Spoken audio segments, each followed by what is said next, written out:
สียงเหมือนอะไรดังตะก๊อกก๊อกก๊อกก๊อกก๊อกก๊อกก๊อกก๊อกพยาธิให้เสียงเองกันสวัสดีค่ะสบายดีเอฟซีวัสดุทุกคนจ้าฝนตกนิดลงเลยหลายบ้านเบิ่นว่ามันทั้งเที่ยวเปิดหลายเทศกี่ตุ่มมื้อนี้นั่งสีย่านลมค่ะบ่ได้ออกไปใส่นะคะ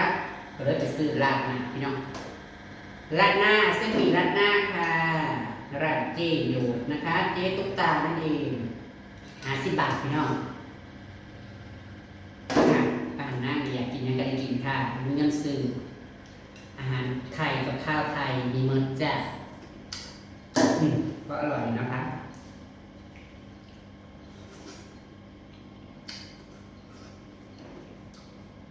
ผมเราไปเบิ่งไปหาแม่หมอแปลกมากพี่น้องเลยไปดูหมอหายเมียเราติดเงียงยันว่ามีเนี่ยต้องในซูนมันดอกสบายดอกเป็นสบายนั่นแหละมือหายน้ำแต่กับบริมียังดอกปัญญาเขาเพิ่นเองเนี่ยตาบ่เห็นบริมี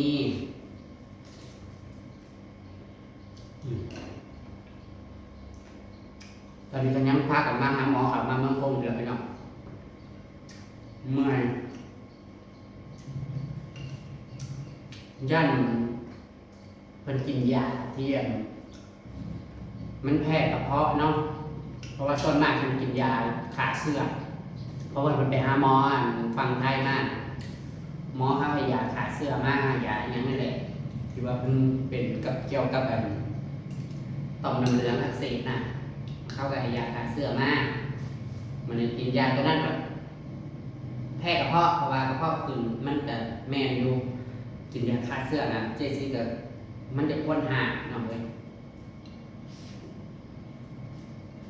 มือเท้าเปลี่ยนกับเมื่อยเขามาหาหมออยู่พุ่งนะ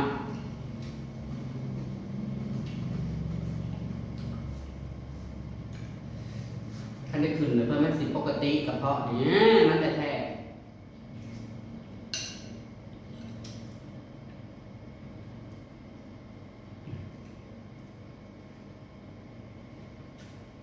เดี๋ยวให้ดีมันยากขึ้นยังนี่แบบกินยังก็จะพิษกินยังแหนม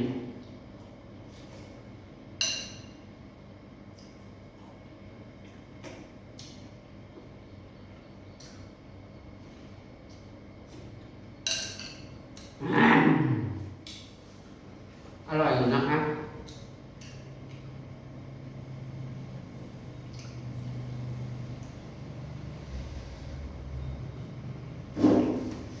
ตีเซตมาแบบเป็นทางใดเลยเดี๋ยวว่ามันไปหาเฮ็ดมันขึ้นบ่เบื่อซะแล้วเขาจะช่วยนำมาเพราะว่ามันฝนตกนิดเขาผ้าเปียกเปื้อนแต่ว่าตอนนี้หยุดแล้ว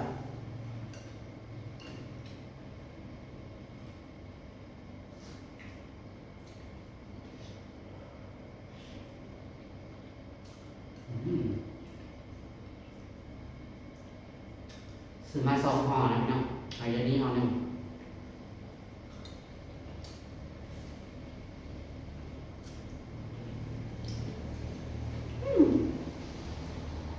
เส้นทำเส้นใหญ่นะ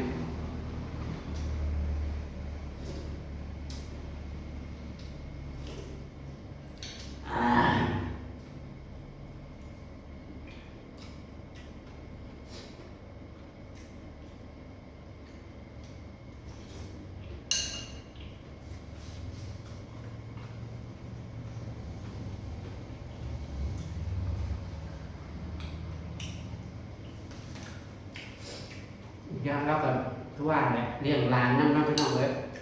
พักผ่อนกับบ่เพียงบ่กินข้าวก็ตรงเวลา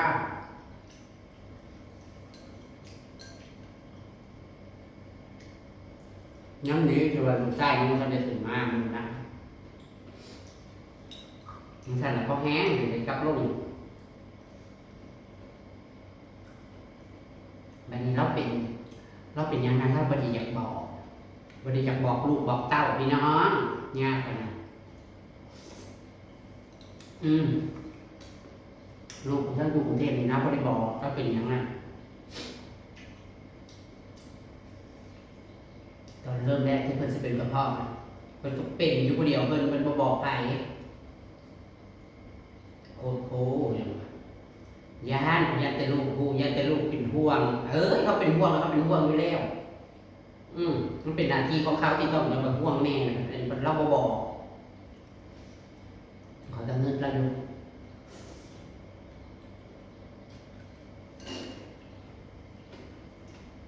เรื่องลูกชายลูกไผ่คือแม่ทำอยู่แล้วบริบอกเลยเป็นมาแล้วก็สมบอกแต่ลูกชายนี่แหละบอกเลยโอ้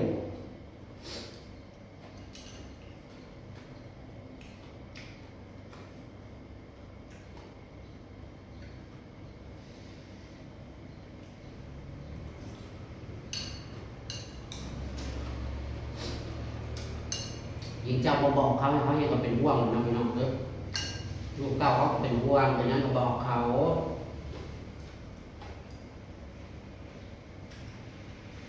มันจะของสิมาแบกไปอยู่คนเดียว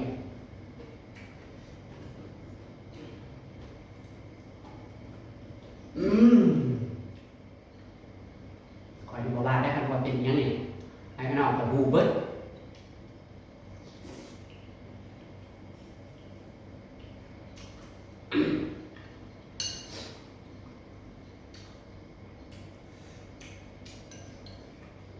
เรื่องคุณหนาคุณตาอยู่ได้เราบางทีคนกันมันจะเป็นคุณมาก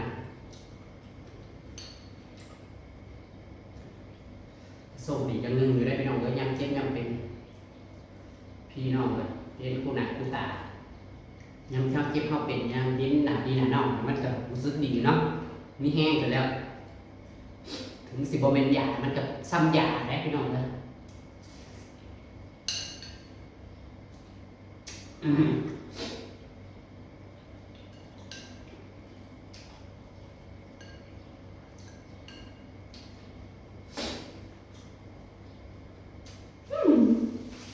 น้ำแดงกับน้ำเมียวเนี่ย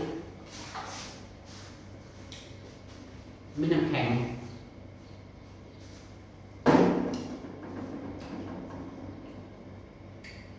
โอ้พี่น้องเลยเปิดอุตส่าห์ว่าเขาเมื่อกี้ยุ่งของแอร์นะคะแอร์ยังคะแอร์อัดบอกมันคือบ่มีความเย็นเลยแต่สมัยกินบ่เคยเบิร์ดเด็ดน้องเลยมันเบิ่งกินเนาะคนจีนโอ้ยตัวน้อยๆนี่สมากินได้หลายเด็ดกินแบบมีแต่ของเป็ดๆมันเด็กๆมันๆอย่างนั้นเจ้าเราสมัยกินบ่จะเบิร์ด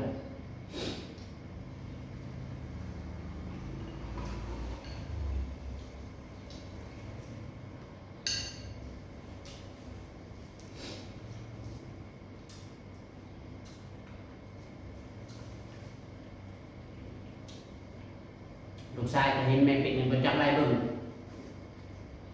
มันจะโทรมาหาเมียจะเขาจะเห็นเราได้เลย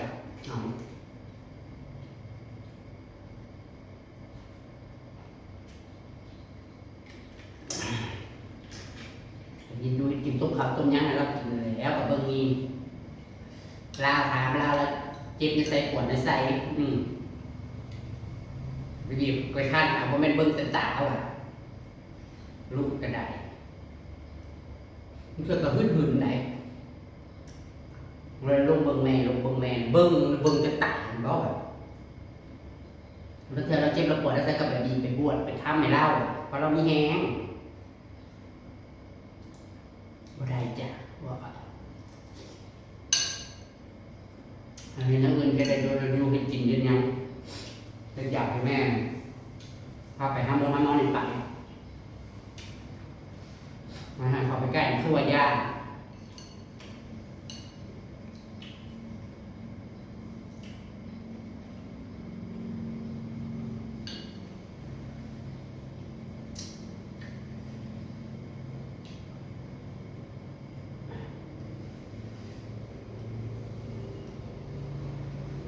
เนาะคนผู้เจ็บนะถึงมันสิบ่ดีอีกคันมีผู้มาจับมาบาดมาลุมมาค้ำมันซาดจะคล้องดอกมีแฮงเลยพี่น้องเลยมันมีแฮงไปอีกอย่างหนึ่งเนี่ยคล้ายๆคือแบบว่ามันอุ่นใจว่าคืออะไร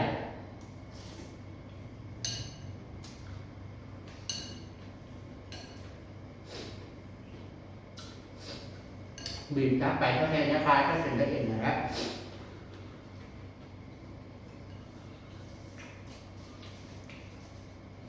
มันก็นวดเราค่อยนวดก็เป็นอะไรมาโอ้ยแอจะคือหอนซะดิเปิดออโต้เหรอ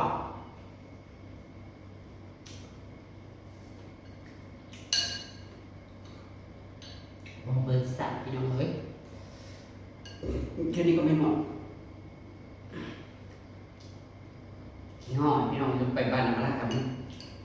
ทางเพื่อนไปบ้านน้ำลากับไปบ้านน้ำตุยนะบ้านน้ำลาทางเพื่อนกลัว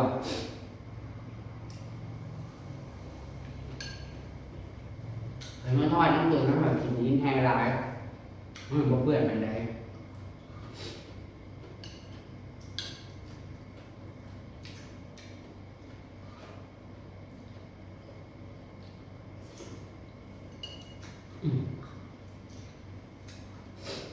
เราจะมีโต๊ะทานก็บริเวณนอนมันจะหอดหรอ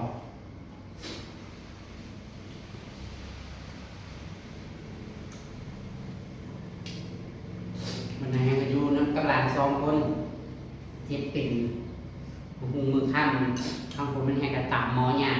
มันคือถ้ามันเจซีได้กับขึ้นกับน้ำหมอในบาทมันได้เพราะได้แก้ข้าวได้ขนมแล้ว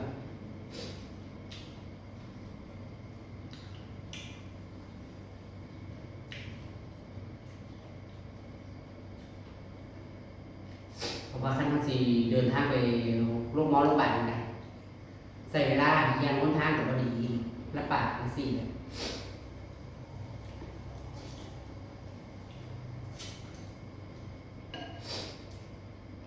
ไม้หมดมันก็ไม้หมด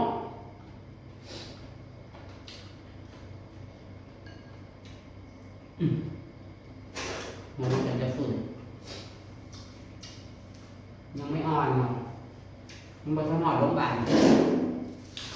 มันก็จะสิโทษถามชาวว่าถึงตอนพี่น้องเลยถึงไงก็ฝากเป็นกำลังใจเศร้าไว้ไม่ยากกระดาษเนาะฝากเป็นกำลังใจให้ด้วยจ้าฝากเป็นกำลังใจให้นางลีโอด้วยค่ะดูเลยแม่ไม่สบายคือกินเป็นว่าเศร้าเสมอเบื่ออาการแม่ก็กินมากบอกว่าอยู่น้ำลายสะก่อนเพื่อมันจะฟื้นฟูกระเพาะเนี่ยกินยังมันจะพิษกินน้ำจะซื้อมันจะพิษถ้ามันขึ้นละเนาะพี่น้อง